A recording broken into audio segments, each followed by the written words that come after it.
Sí, buenas tardes. Quiero agradecer a la librería Alberti que nos haya puesto a disposición su librería y sus medios para estar tanto con el público que está aquí presente como aquel que está en su domicilio, casa, el coche, donde sea.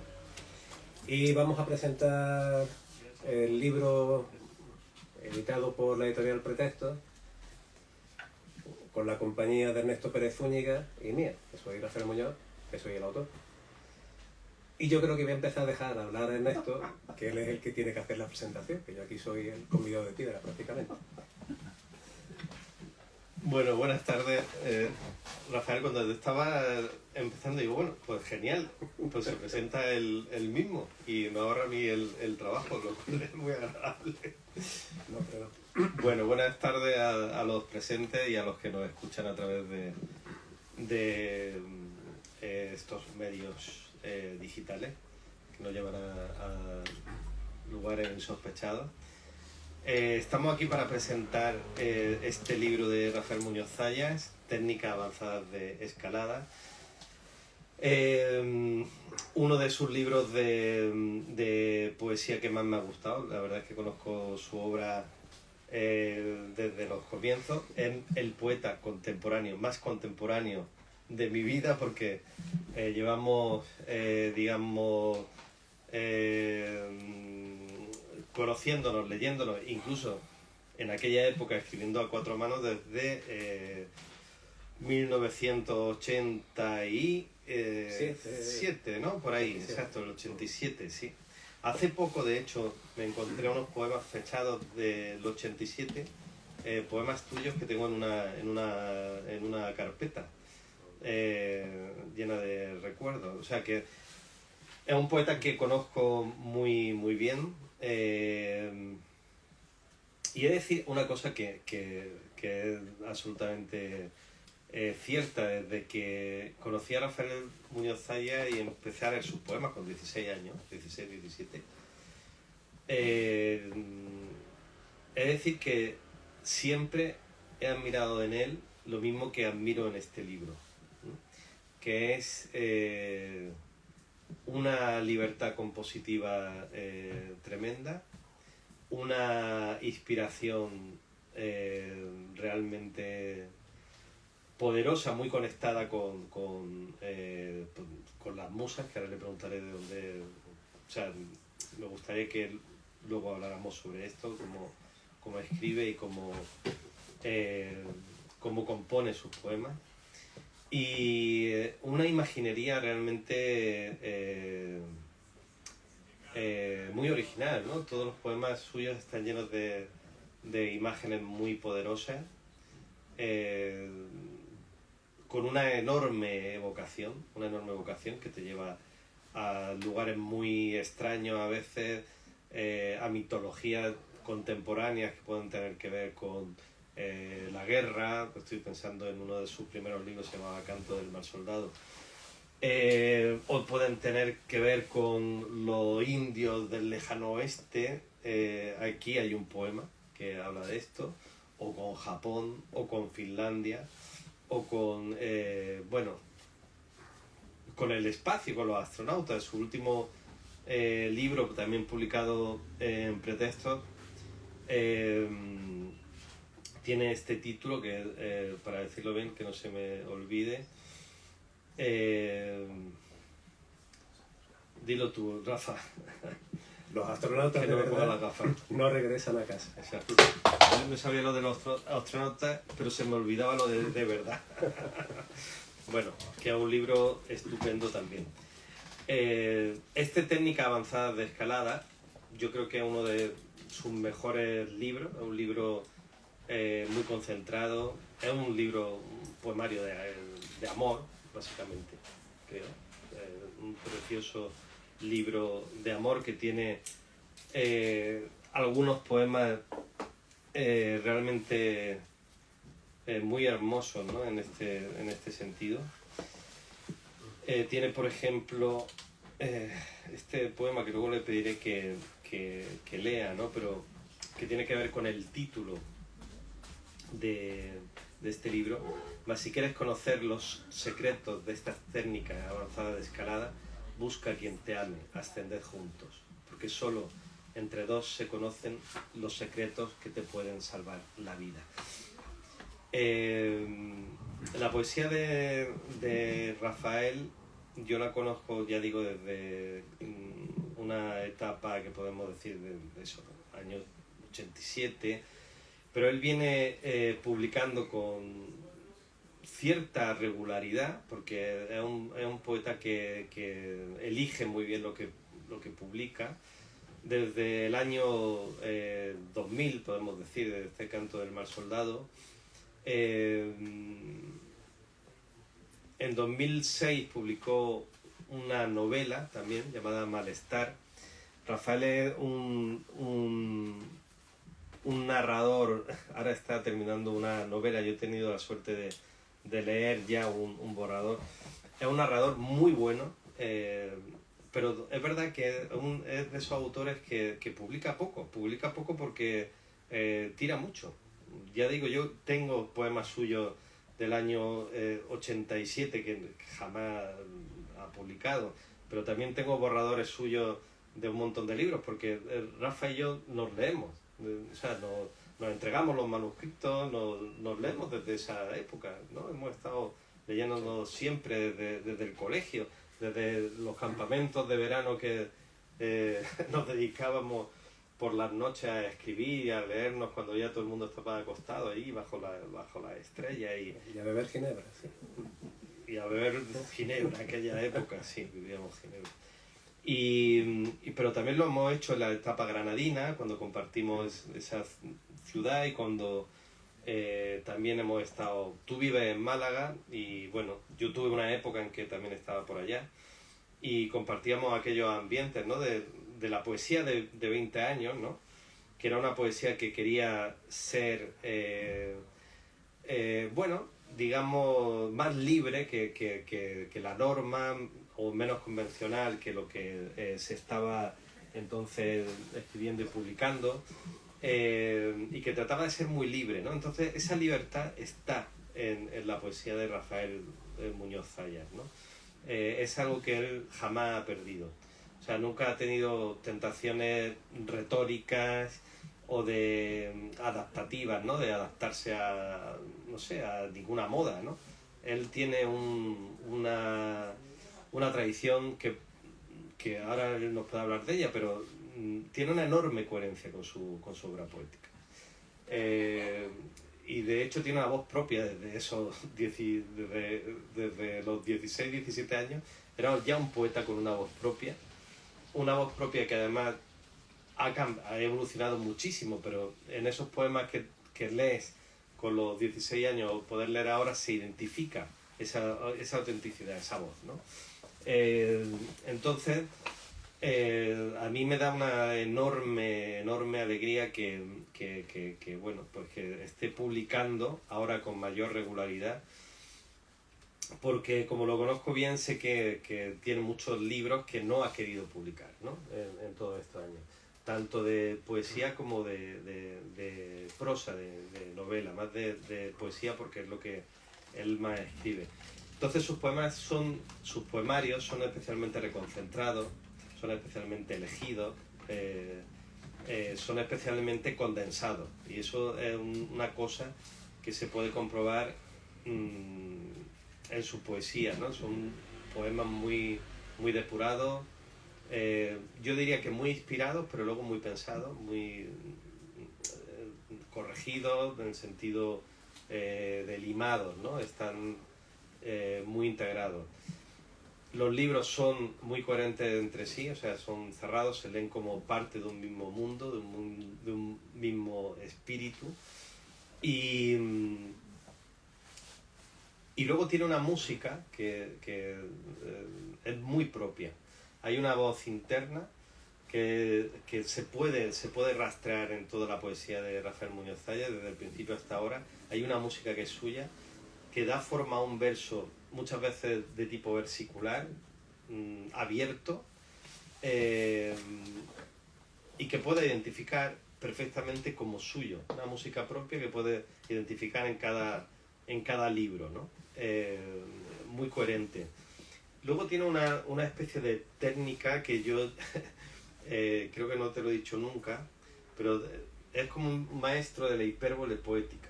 O sea, sus poemas están llenos de imágenes que son muy atrevidas, ¿no? Para indicar luego algo muy concreto. Y es como que se va muy lejos, yo creo que de cualquiera de los poemas que puedas leer ahora puede ejemplificar esto. Se va muy lejos en la imagen para hablar luego de algo muy concreto, muy terráqueo, muy de la emoción humana, ¿no? Muy terrestre. O sea, se va como los astronautas, ¿no? De verdad, se va al espacio para luego hablar de la Tierra, ¿no? El poema siempre aterriza en algo muy humano, ¿no? Muy humano y muy concreto. Así que, bueno, después de esta introducción breve, yo quería preguntarte alguna cosa, luego invitarte a leer sobre el libro. Y aprovechar... Perfecto, ya que estamos aquí, vamos a tirarnos. Aprovechar que estás aquí para preguntarte cosas, ¿no? Lo que te estaba preguntando antes, o sea, ¿cómo escribes, cómo haces los poemas y de dónde te viene la inspiración? Bueno, esto es un tema complejo, ¿no? Porque yo siempre he dicho que el poema surge de un estado de ánimo y que el poema refleja un estado de ánimo. Pero ese estado de ánimo que se refleja en el poema no se corresponde con el momento de escritura. Es un esfuerzo de vocación. Entonces muchas veces, pasado un tiempo, uno se retrotrae, es capaz de volver a ese momento vivido y transformarlo en esa materia que tenemos ahí, que es palpable del poema. El cómo ocurre esto, ¿no? Pues esto es bastante complicado, porque realmente yo sí creo que esto es un momento de inspiración, un estado de ánimo, una capacidad, ¿no? de volver a sentir, como decía Benjamin, ¿no? El aura del momento, ¿no? Ese aquí y el ahora de aquello que sucedió en el pasado, que tú eres capaz de volver a evocar, a sentir y a reconstruir. Y ese poema muchas veces es una reconstrucción de un estado de ánimo, ¿no? Este poemario en concreto, pues sí, es un poemario de amor, ¿no? Vamos, aquí tuve un arrebato wagneriano, ¿no? Por así decirlo, ¿no?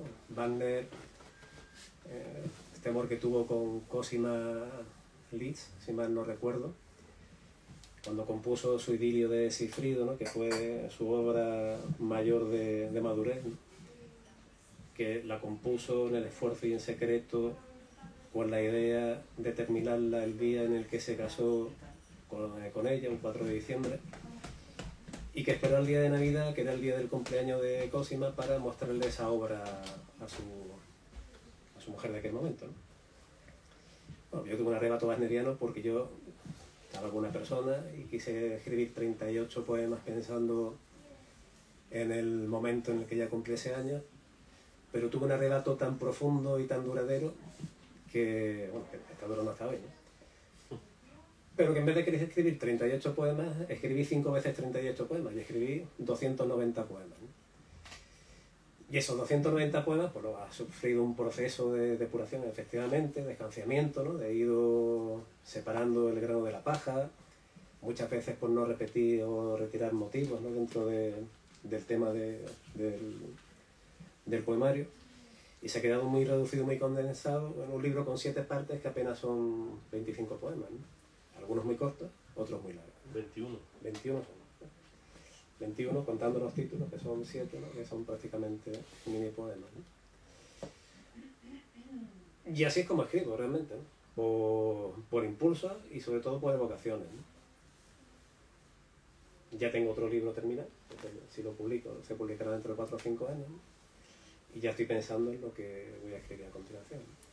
Sí, pero yo me acuerdo de cuando escribiste esos 38, que se convirtieron en 250, de los que yo leí algunos de esos 250 que ya no están aquí, pero habla mucho de tu proceso de escritura y de esto que yo decía y que me encanta, o sea, contabilizarlo, ¿no? O sea, como de 250 poemas quedan 23, ¿no? O quedan 21, ¿no? Y eso es lo que hace Claro, el libro, el libro ¿no? sea pues, pura sustancia, ¿no? Que no haya nada que yo, o a mi juicio, o a mi entender, pues sobre en el libro, ¿no? Que quizá me equivoque. Pero si no me equivoco, pues ahí está el libro, ¿no? Igual que pasó con los astronautas de verdad no regresan a casa, ¿no? Yo empecé a escribir ese poemario un día de febrero de 2008 y lo terminé 3 años más tarde y escribí casi 200 poemas, ¿no? Y al final se publicaron también 20 y pocos poemas. Pero bueno, eso es, no sé si es feracidad o ferocidad. No sé ya...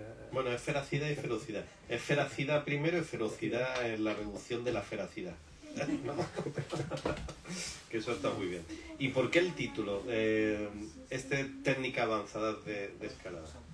Bueno, básicamente porque es un endecasílabo que me gustó al oído y porque tiene que ver con el sentido del libro, ¿no? Uno, en esta vida que muchas veces se convierte en una pared vertical, ¿no? En un Everest imposible de ascender hasta la cumbre, la poesía, a mí y a los que la escribimos o la leemos, ¿no?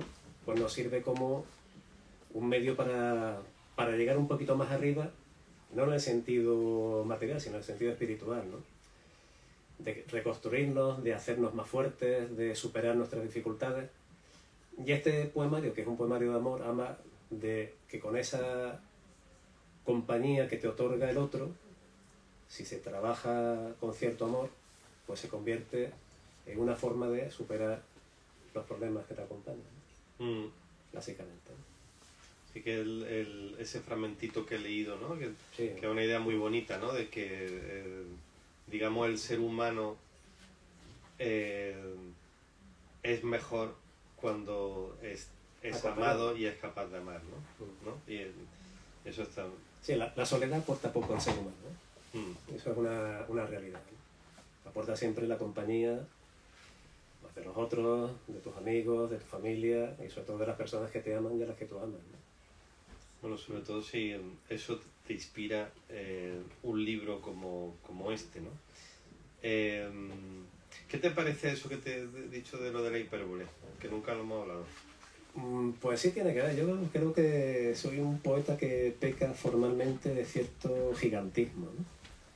A veces gigantismo profético, otras veces utilizo una exageración profunda de la imagen, ¿no? Y tiendo a la exageración para volver a la reducción. Muchas veces lo que tú has comentado, ¿no? Creo o desarrollo una imagen muy compleja, muy amplia, hiperbólica, casi paródica y al final pues se reduce a una cosa muy sencilla que siempre la digo a continuación, ¿no? Pues muchas veces es la excusa para llegar a lo que quiero decir. Y aparte tengo cierta facilidad, ¿no? para esa metáfora o esa imagen metafórica agigantada, ¿no? Sí, porque hay algo en tu poesía que tiene mucho que ver efectivamente con esos versículos proféticos, ¿no? De la Biblia, por ejemplo, ¿no? O tienen que ver con, yo qué sé, con Blake. Y además tiene que ver también, o sea, hay siempre un fino sentido del humor, ¿no? Que digamos, o sea, digamos, tiene que ver tu poesía con esa poesía profética por un lado, por el lado de las imágenes, pero luego esa parte del humor contradice lo profético, ¿no? Sí, porque tampoco se toma muy en serio, es decir, claro, hay que también poner las cosas en su justa medida, ¿no? Uno no es más que un pobre hacedor de versos, ¿no? No nos volvamos locos, yo no soy un profeta, aunque haya parte de ese gigantismo profético en la escritura de cada uno, ¿no? Por eso hay que tomárselo con humor, ¿no? Hay un momento de mi poesía, que es la de los inicios, donde eso se ve mucho, ¿no? El humor con la seriedad, ¿no? Y ahora pues se ve de una forma mucho más sutil, pero está, ¿no? Está y es una forma de ponerte en el lugar que te corresponde, ¿no? Háblanos un poco de los poetas que te gustan, pues siempre te gustan poetas que no son tan conocidos. Tú siempre desde los 16 años decías, lea Fonollosa, ¿no? O, bueno, sí. ¿no? Decía, Sí, claro. ¿Con qué tradición te sientes a gusto? Teniendo siento, en cuenta que tú eres muy particular, ¿eh? Que no me siento a gusto con poetas que son honestos. Blake es un poeta honesto. Con su dificultad, su complejidad, su trasfondo teológico, su mitología, su forma de entender la religión y hacer la suya, con su forma de escribir la poesía. Es un poeta honesto.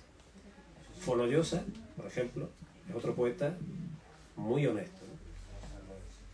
Con independencia de que sean poetas que, como decía Pessoa y como Machado también lo comentaba, o lo decía Juan Ramón, están mintiendo, están fingiendo, porque todo poeta finge su voz, finge su escritura, se convierte en otro para ser el mismo, ¿no? Otro poeta que siempre me ha gustado mucho, desde muy joven, que casi no lo conocía nadie, era Bukowski. Cuando en España era Bukowski no lo conocía ni Dios, ¿no? A mí Bukowski me parecía un poeta, dentro de ese realismo americano, espectacular, ¿no?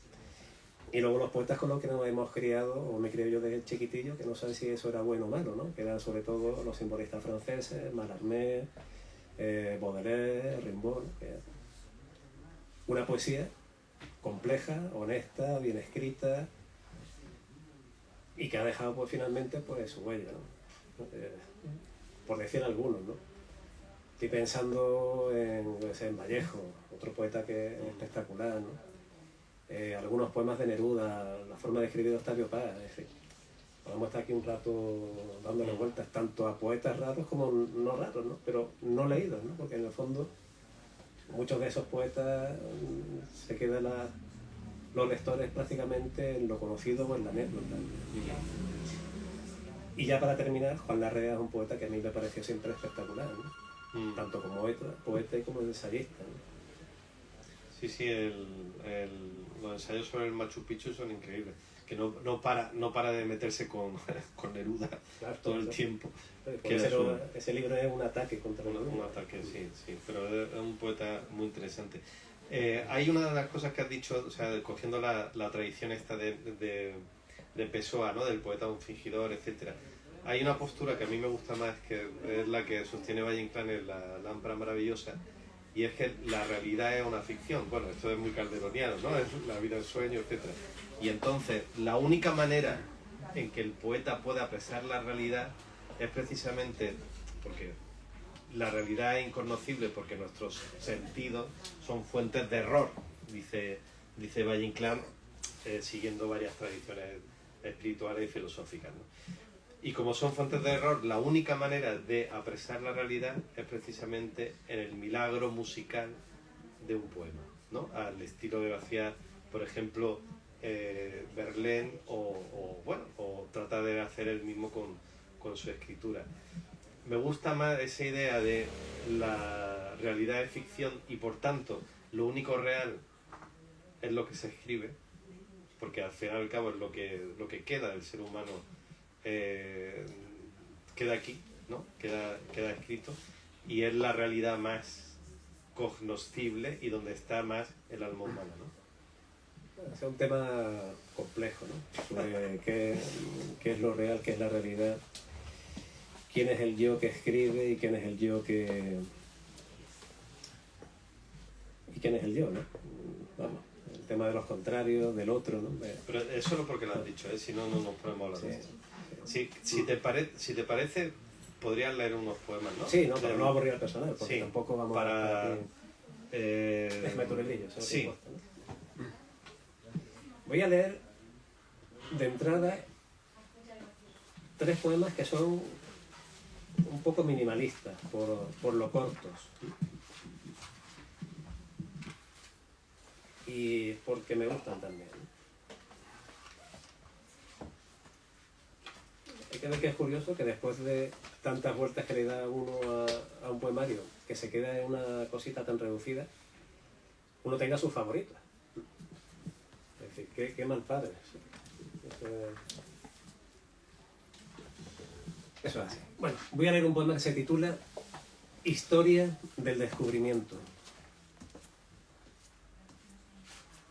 No hicieron falta grandes medios ni materiales traídos desde lejanas regiones, ni científicos de otros países. No hicieron falta más que unos segundos. Es lo que tiende la historia de los hallazgos. Un descubrimiento no lleva 1000 años. Consiste tan solo en pasar de la oscuridad a la luz, verte, donde el mundo se ilumina. Puedes ir a aplaudir porque el público del otro lado dirá, aquí no hay nadie.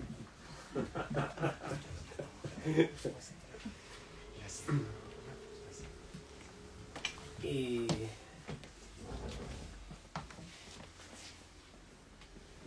voy a leer un poema tramposo, que es un poema que no pertenecía a estos 290 poemas que he dicho antes. Es un poema que se escapó de los astronautas de verdad, no regresan a casa, y que me dio tanta pena no meterlo en el otro libro, porque es un poema, bueno, al que le tengo cierto cariño. Espero que los días recuperen su dulzura, se titula. Como quien toma el astrolabio de los días y mide la distancia entre las estrellas y no sabe nada del rumor de lo imposible, sé, con certeza, que estamos armando un puzzle de 1000 piezas, al ritmo de una bossa nova, y conspiro como una iguana contra el sol para completarte.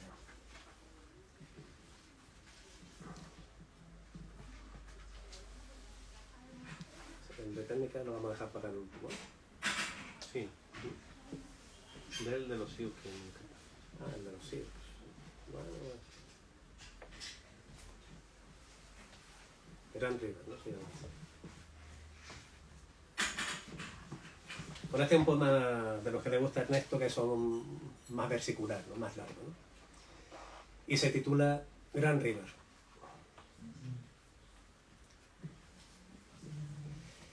Nuestros hijos no saben nada del lejano oeste, nada del amor por la tierra, ni de las tiendas alzadas con la piel de los bisontes, ni de la dignidad sin límites del árbol solo de la llanura, ni de la flexibilidad del fresno para construir un arco, ni del sueño de luna blanca junto al fuego. No saben que en Gran River nació el mejor de nuestros héroes, que la derrota y el triunfo son conceptos relativos, que se ama en todo territorio, que los seres humanos crecen como espejos, unos frente a otros, que el hombre blanco acaba por destruir todo lo que ama, que solo toro sentado es capaz de unir a todas las tribus Sioux para morir de viejo, vencido, asesinado por el Estado, y que una sola vez fue conducido a la derrota por la soberbia de Custer. Los hijos de los que no saben nada del lejano oeste no conocen ni rezarán a Manitú, no bendecirán la tierra con sus lágrimas, y aunque podrán decirte al oído que te aman, solo a mí me ha sido concedido ese poder, por las aguas cristalinas del gran río de la noche insomne, por el vuelo del águila, por la estación nevada y la montaña sagrada, por los espíritus de mis ancestros y por el viento que nos habla entre las ramas del jardín.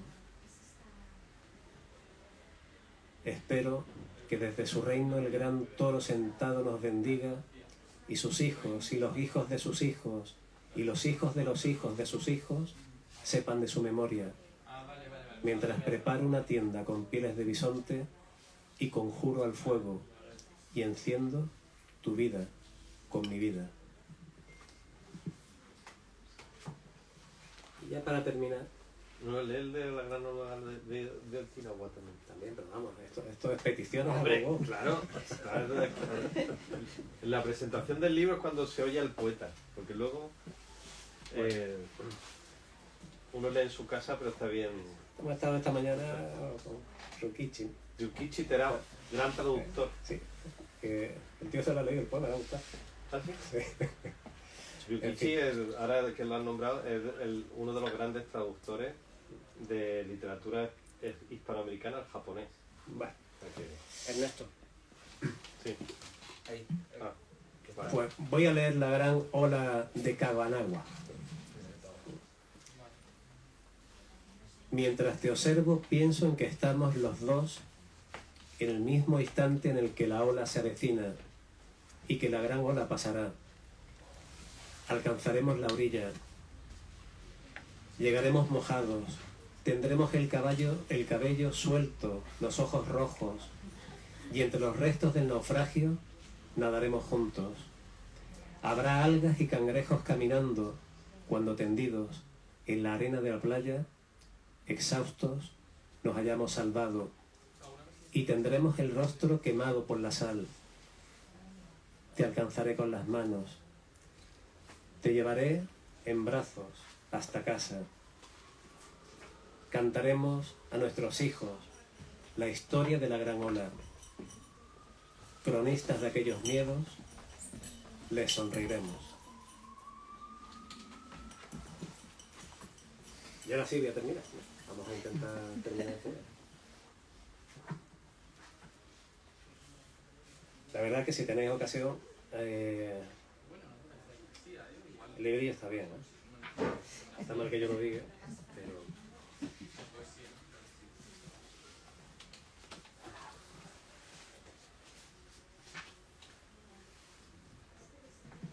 Bueno, voy a contar otra película y ya vamos a ir terminando porque también esta familia termina en breve, ¿no?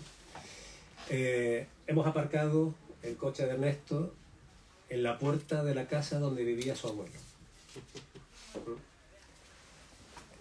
Al aparcar el coche dice, joder, qué casualidad, hemos aparcado justo en la puerta de la casa de mi abuelo. Y en ese momento se ha posado un mirlo en la rama del arbolito que estaba allí y ha estado ahí hace un minuto, ahí, cantándonos, pa, pa, pa. Y digo yo, sueño mucho con mirlos. Y dice, no es casualidad. Yo, no sé si es casualidad. Entonces voy a leer un poema que se llama Historia del mundo. 1000 mirlos ciegos posándose en la rama de un árbol sin hojas. Quieren ocultarse, no ser vistos. Tú comunicándome la posibilidad del fin, ahora, mientras hablamos. Quisiera caer mientras vuelo sorprendido por un rayo. No dejar lugar a encontrarte, sin vida, entre los brazos. Así se construye para nosotros esto que llamas la historia del mundo. Y ya voy a terminar. Los medios.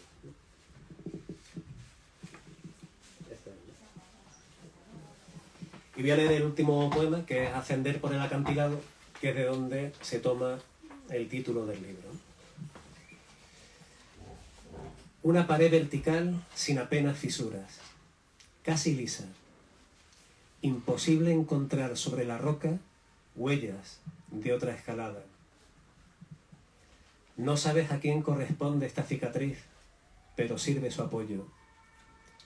Parece que unos pies de gatos deben ser suficientemente flexibles para intentar esta aventura en solitario. Y el arnés bien colocado en la entrepierna, que no estrangule las piernas y que deje lugar para que clavos y martillos viajen contigo hasta lo más alto.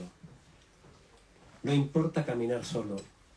En la vida, todo son técnicas de escalada, estrellas que fulguran en el cielo, fuegos de artificio en la noche oscura, guijarros cayendo al fondo del pozo.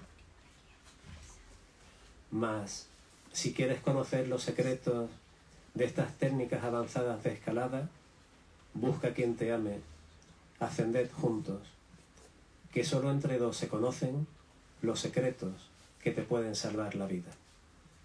Muchas gracias.